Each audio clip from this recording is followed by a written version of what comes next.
Hello friends, this is Shifali और आप देख रहे हैं मेरा channel GD school of law.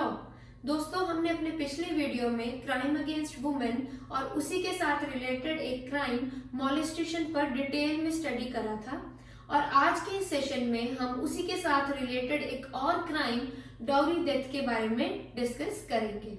Dowry death नाम से ही समझना बहुत ज्यादा आसान है।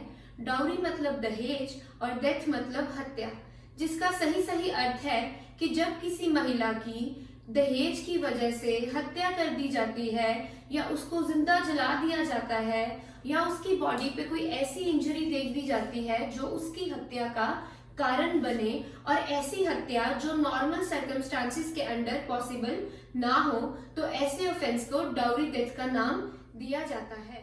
और अब बात करते हैं सेक्शन 304 क्लॉज बी की। तो ये सेक्शन 1986 में अमेंडमेंट करके आईपीसी में ऐड करा गया था ताकि औरतों पर बढ़ते अपराधों पर रोक लगाई जा सके। इस क्राइम की नेचर को देखें तो ये क्राइम एक non bailable and cognizable offence है। नॉन बेलेबल मतलब ऐसा ऑफेंस जिसकी बेल होना मुश्किल हो, और कॉग्निजेबल ऑफेंस की बात करें तो ऐसे ऑफेंसेस में अक्यूज्ड को पुलिस विदाउट वारंट भी अरेस्ट कर सकती है। उसको अरेस्ट करने के लिए पुलिस के पास वारंट हो ऐसा बिल्कुल भी जरूरी नहीं है। अब हम बात करते हैं essential ingredients of dowry death, मतलब कि इस ऑफेंस को प्रूव करने के लिए कौन कौन से इंग्रेडिएंट्स का प्रेजेंट होना जरूरी है। हमारा फर्स्ट इंग्रेडिएंट क्या कहता है कि अगर ये डाउरी डेथ का ऑफेंस प्रूव करना है तो सबसे पहली रिक्वायरमेंट ये है कि जो महिला की हत्या है या तो उसको जलाकर या उसकी बॉडी पर ऐसी इंजरी देने से हुई हो जो नॉर्मल सर्कमस्टांसिस का सिंबल ना हो, मतलब जो नॉर्मल सर्कमस्टांसिस में पॉसिबल ना हो। और अब हमारा सेकेंड इंग्रेडिएंट क्या कहता है कि महिला की हत्या से कुछ समय पहले उसके साथ दहेज की मांग के लिए दुर्व्यवहार या हैरेसमेंट हुई हो। अब जो ये वर्ड है the time period soon before death, इसका क्या मीनिंग है?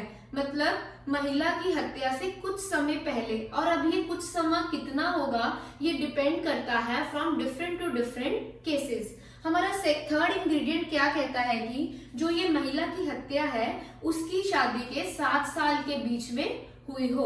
अब बात करें हमारे लास्ट इंग्रेडिएंट की कि ये जो महिला के साथ दुर्व्यवहार हुआ है, हैरेसमेंट हुई है, क्रुएलिटी हुई है, ये जरूरी है कि ये दुर्व्यवहार या तो उसके पति या उसके पति के रिश्तेदार के द्वारा दहेज की मांग के लिए ही हुआ हो। अब बात करते हैं पनिशमेंट की। तो ऐसा करने वाले व्यक्ति को section 304 clause B of the IPC के अंडर कम से कम 7 साल की सजा या फिर उसके क्राइम की सीरियसनेस को देखते हुए ये सजा को लाइफ टाइम इम्प्रिजनमेंट में भी चेंज करा जा सकता है।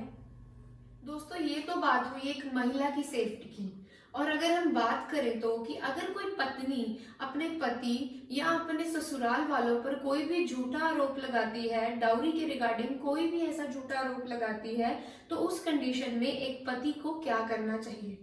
सुप्रीम कोर्ट ने भी ऐसे अपराधों से बचने के लिए बहुत सारी न्यू गाइडलाइंस इशू करी हैं।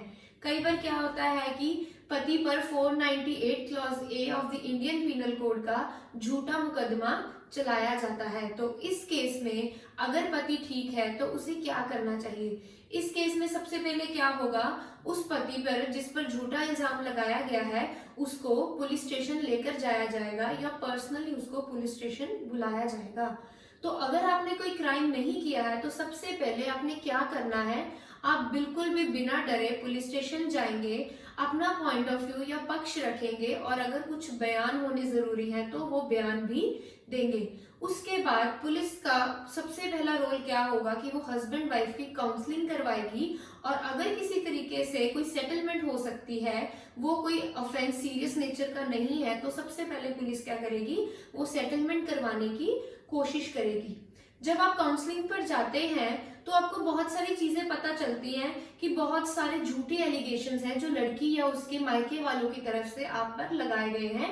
जैसे कि उनका कहना है कि हमने शादी पर इतना कैश लगाया, इतना पैसा दिया, कार दी, प्रॉपर्टी दी, या बहुत कुछ इनको दहेज के रूप में दिया।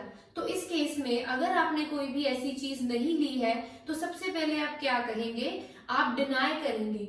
आप ये डिनाई करेंगे कि हमने कुछ भी दहेज के रूप में नहीं मांगा है और शादी पर जो भी खर्चा हुआ है जेन्युइन वे से दोनों पार्टीज की तरफ से ही हुआ है।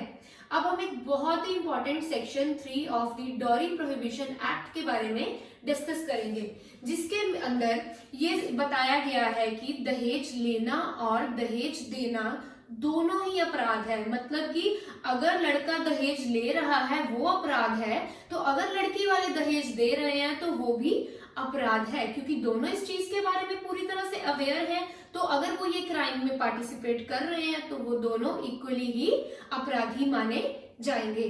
तो इस केस में लड़की को सबसे पहले क्या करना है कि अगर लड़की वालों ने कोई कंप्लेंट या एफआईआर दर्ज करवाई है कि हमने दहेज के रूप में इतना कैश दिया है, ये प्रॉपर्टी दी है या कार दी है या कुछ भी हमने दहेज के रूप में दिया है, तो ये तो होगा ही कि वो एफआईआर रिटन कंप्लेंट में दर्ज करवाएंगे, एफआईआर या रिटन कंप्लेंट, सॉरी।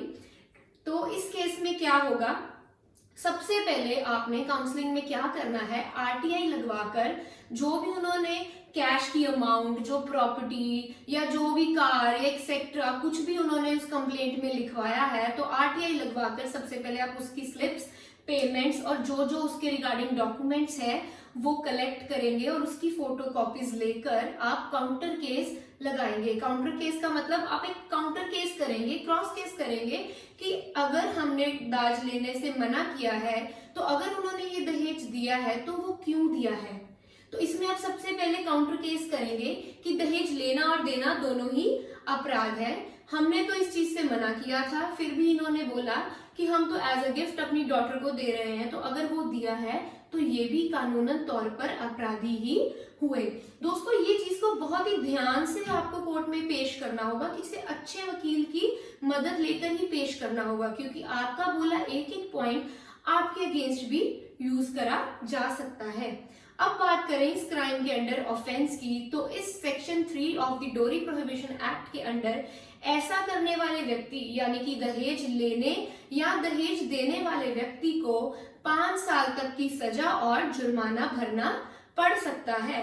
जुर्माने की बात करें तो ऐसा करने वाले व्यक्ति को कम से कम 15,000 जुर्माना या फिर जो भी टोटल दहेज की अमाउंट, इन दोनों में से जो भी हायर अमाउंट होगी वो जुर्माने के तौर पर भरनी पड़ सकती है। सपोज कि फाइन की अमाउंट है 15,000 और लड़की वालों का कहना है कि उन्होंने तो दहेज के रूप में 15 लाख रुपए दिए हैं, तो इस केस में वो भी अपराधी माने गए, क्योंकि वो भी इसके प्रति अवेयर थे। अगर उन्होंने ये अपराध किया है तो वो क्यों किया है। तो अब बात करें कि 15,000 पे करेंगे या 15 लाख, तो ऐसा करने में जो भी हायर अमाउंट होगी वो उनको फाइन के तौर पर, जुर्माने के तौर पर पेश करनी होगी, पे करनी होगी। अब हम बात करते हैं section 4 of the dowry prohibition act, जो ये बताता है कि अगर कोई भी लड़का या फिर लड़की वेदर डायरेक्टली या इनडायरेक्टली एक दूसरे से कैश की मांग करे, पैसे की मांग करे या डाउरी के रूप में कुछ भी मांगे, तो वो दोनों ही कानूनन तौर पर अपराधी हैं, फिर चाहे वो लड़का हो या लड़की हो। और उनमें से कोई भी अगर ऐसा कोई क्राइम कर रहा है तो उसको 2 साल तक की सजा और जुर्माना हो सकता है। सो दोस्तों इससे आपको अच्छे से क्लियर हो ही गया होगा कि लॉ की नजर में एक महिला और एक पुरुष दोनों ही बराबर हैं, इक्वल हैं। अगर वुमेन की सेफ्टी के लिए लॉ में कुछ जरूरी स्टेप्स उठाए गए हैं तो पतियों के साथ यानी कि पुरुषों के साथ भी नाइंसाफी ना हो, इसलिए सुप्रीम कोर्ट ने भी बहुत सारी गाइडलाइंस या सेक्शन प्रोवाइड करे हैं ताकि दोनों पार्टीज को जस्टिस मिले, किसी के साथ भी नाइंसाफी ना हो।